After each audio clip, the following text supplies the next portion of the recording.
it's Kimberly here. Thank you for coming to my channel. Well, today I'm going to give my opinion about Beyonce and her foray into the country music business. I really do like Beyonce. She's one of the most beautiful, striking women in the world. To me, probably on my list of the most beautiful women, somewhere in the top 10 and possibly top 5. I think she's, and I'm not just talking about physical beauty, she seems to be a very nice, very generous, endearing type of person. So I really do personally like her. Never met her, never gone to a concert. I don't have any of her music. I've heard her music, around different movies and different, just randomly heard her music. But it's not on the stations that I listen to. I listen to mostly rock music and country. I think country's more my soul. I was raised on country music, like very old country music, like Merle Haggard and Marty Robbins and Patsy Cline, Loretta Lynn, Stand By Your Man, stuff like that. That kind of music. Because of my mom. My mom loved country music, and she was a real country music fan. But she was also, my mom loved soul music, R&B, and funk. And it was kind of hilarious to me now that I've grown up. And I think back, my mom was like this back in the, early 70s, when I was just barely old enough to really kind of get into, there's a point in your life when you start to really get into music, and you remember things early on. Like some of my most early music influences were like the country music I just mentioned before, and kind of the pop and some of the heavy metal that was starting to come out of the English heavy metal, like Black Sabbath and stuff like that. And it was just starting to migrate over to the US, and a lot of the pop music, I want to say like the Osmonds, and which actually they were really hard rockers. The Osmond brothers, if you ever can get a hold of some of their older records, they were really into hard rock. And I think if their path hadn't led them to the Donnie Marie show, I think they would have gone more into a lot of hard rock. And so I listened to like David Cassidy, I don't know, Bay City Rollers, and Bobby Sherman, little pop groups, pop singers, stuff like that.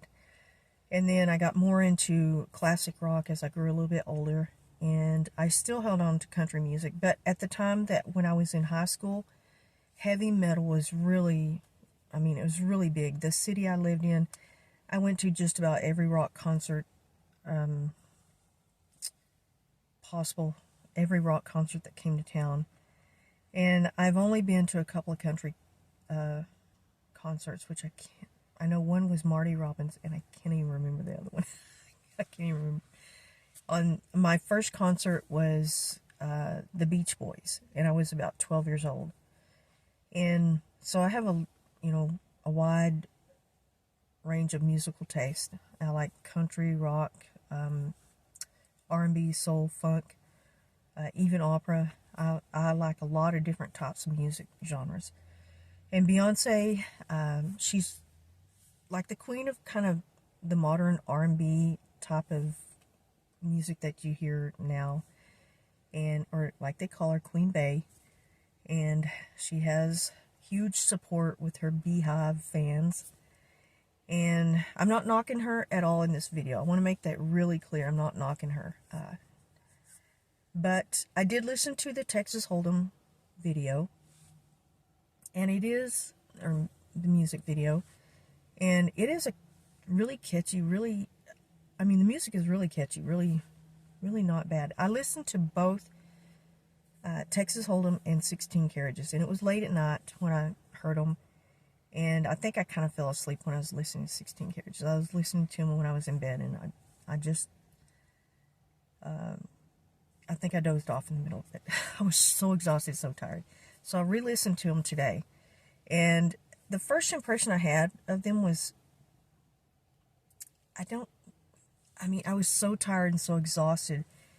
And I was kind of hanging on this, she's not a country singer, she's a pop singer. And I just had it in my mind, it was not going to sound like, original country. It wasn't going to sound like a country song, because she's not a country singer. She is the queen of R&B pop. And I had to get that out of the way. So I re-listened to it today, and the Texas Hold'em, it is like really a really catchy kind of tune. And I know there was a lot of controversy of a lot of country stations not wanting to play that music even before they heard it, and I kind of think that was wrong. They hadn't even gotten the single that usually the artist will send out to certain record stations that they want to play their music.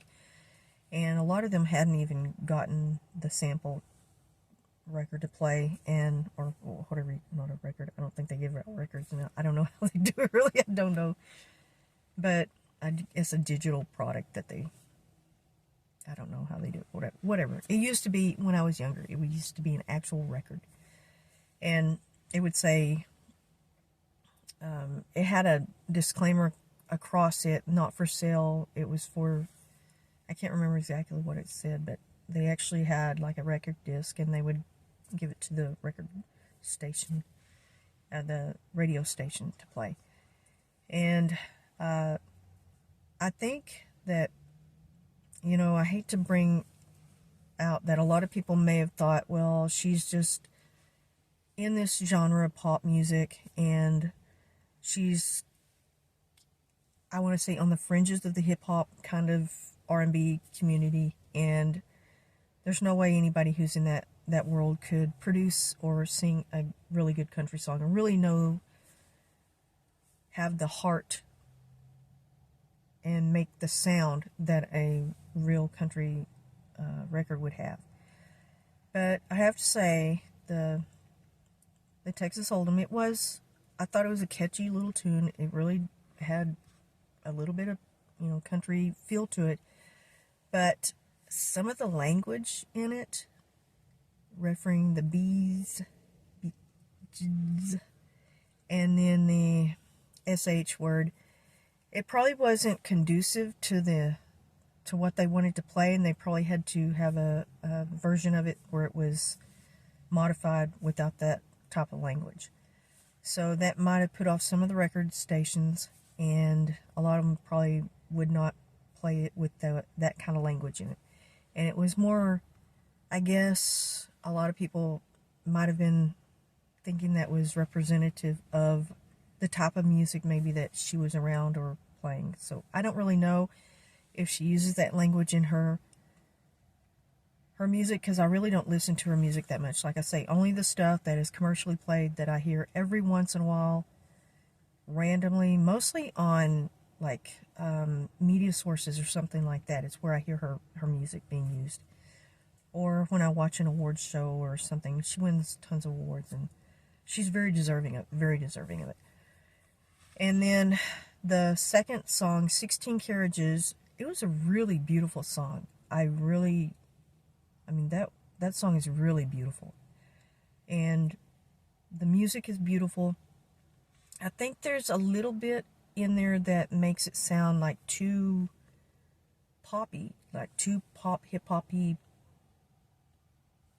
R&B, hip-hoppy. I can't figure out, it's not really a genre classification, but it's just the sound of it doesn't sound, there's certain little parts, and that's happened in a lot of new country. There's a lot of rap that was infused into a lot of country that was not accepted in the very beginning, that a lot of white country male singers were putting that into their songs, and it got a lot of backlash, and a lot of people at first didn't like it, but now I think a lot of those songs are like some of the most played songs, and it kind of is, I don't want to say reflective of Beyonce, because her genre is not hip hop and rap, but it's more R&B-ish. So that song did have a little bit of a different vibe in certain lyrics, but parts of it were, incredibly beautiful, very beautiful sounding song. And I think waiting till the whole album comes out to actually get the feel of the whole album is what I'm gonna have to do to actually get the feel of it. But I do want to say it's not true country. It's not, of what little she has, the 2 singles that she did put out in the beginning, like most record labels will put out 1 or 2 singles from the album until it officially comes out, just to get a litmus test or a taste of, how people feel about it, kind of, and that way they know what to do with the album, or, if it's going to be like something that's going to send a group on tour, or, they do that for certain reasons. And this Texas Hold'em hit #1 on the Billboard country charts. And I know a lot of that is just because she has a huge following and people love her, and she's, just at the top of her game, and so people are going to listen to it just because it's her. She did get accolades from Dolly Parton that I think more of a welcome to country music, or welcoming a woman more into the country music scene. And if she does end up with a really good album, I think more acceptance will come along, and I hope she does really good. I hope it's a really good album. She's, just like an incredible performer. I think the picture, I don't know if this is the cover of the album or not, where she's in a metal bikini. That was a little too risque, a little too much for me, for my taste, for a country photo album cover. So I really don't know how that's gonna affect it. But overall, I'm having an open mind about it, and if the rest of it is really good, I love it. More people that have more to put into country music, I'm happy for it. It's one of my favorite, like I say, it's just probably my favorite genre of music. My favorite singer in the whole world is Dolly Parton. My favorite male singer is George Strait. And I do have favorite rock singers. I would say Stevie Nicks is probably my favorite female singer in rock music, and I'm really not sure about any male. There's a lot of them, so I really don't have too much of a favorite male singer, I would say, other than Elvis. And he was into more like rockabilly rock and more the 50s, 60s genre of his rock, and it kind of progressed very slowly into the 70s. And he did have a country type of vibe to him in the beginning. I think he progressed more, as he got older, got into more musical genre tastes and stuff like that. So I think that happens to a lot of musical artists, that, they can grow, they develop their own taste, and they may have a wider interest in what they actually get pegged in when they first put out an album. That happens to a lot of singers and musical artists, that, they may have a wide range of musical tastes and musical, genres to their liking, but they get kind of stuck in the one that their first album comes out, and people kind of peg them. That kind of happened to a lot of singers, like, I can't think off the top of my head, but, I think it's kind of well known that, same thing with, like, actors that are in an acting, or in a movie, acting in a certain movie, certain parts, they get typecast, and same thing. And kind of the same thing with musical artists. If this does, if the record does have a more country sound from the other songs, I think it's going to be an okay record. I think more stations will play it. It'll be more accepted. But the 16 Carriages, I said, is a beautiful song, but it has a more of a, I want to say, a R&B, hip-hop and certain specific lyrics feel to it. And it's also more pop sounding in the beginning, or it does have undertones of country music, actual country music. But for me, I like real country music, like fiddles and steel guitar and, the actual, and I'm using the words the actual. So there's a big difference between what her country sound is and what an actual country music fan would consider to be country. And also, she was born and raised in Houston, Texas. She was born or raised there, I think, till she was like 21 years old. And then she moved off, with her musical career, traveling the world. And I think she lives in Los Angeles now. She's lived there for a long time. And her family's from Texas. But I think she was a city girl. She wasn't, raised in the country or anything like that. And I was raised in the city, but I've also been a little bit country. I've lived out in the country a few times. I've always wanted to get a horse. I mean, I can tack a horse a lot faster than Beyonce. I'm going to put $1 million bet on that. And, I've hunted and fished before. I don't do it anymore. And I only I've fished a lot more. I think I've gone hunting like a handful of times, 2 or 3 times. I learned to field dress a deer when I was 7 years old. Don't ever want to do it again. Very traumatic and horrifying. But, man, I could skin those fish so quick. I could gut and skin those fish so quick.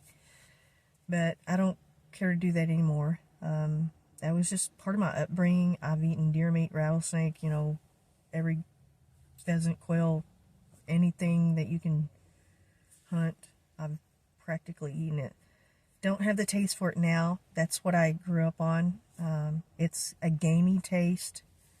Don't really care for it. Drank a lot of irrigation water. Doesn't have the same flavor as, fluoride water. So there's a big difference between living country and saying, oh, I'm country. I've lived in the city. I haven't truly, I have lived out in the country several times, and, there is a lot of difference between living in the country and living in the city. And, it's getting dark here. Let me turn this on a little bit. And I think her country, again, is more like a muted type of, reference that I was born in Texas and this is country music. And that's not the same. Although I give her the benefit of the doubt, I want to hear the rest of the album when it comes out. And I'm a big fan of country music. And if it does well, then yes, I'm very, very happy to listen to it. And, okay, thank you all, and y'all have a good night.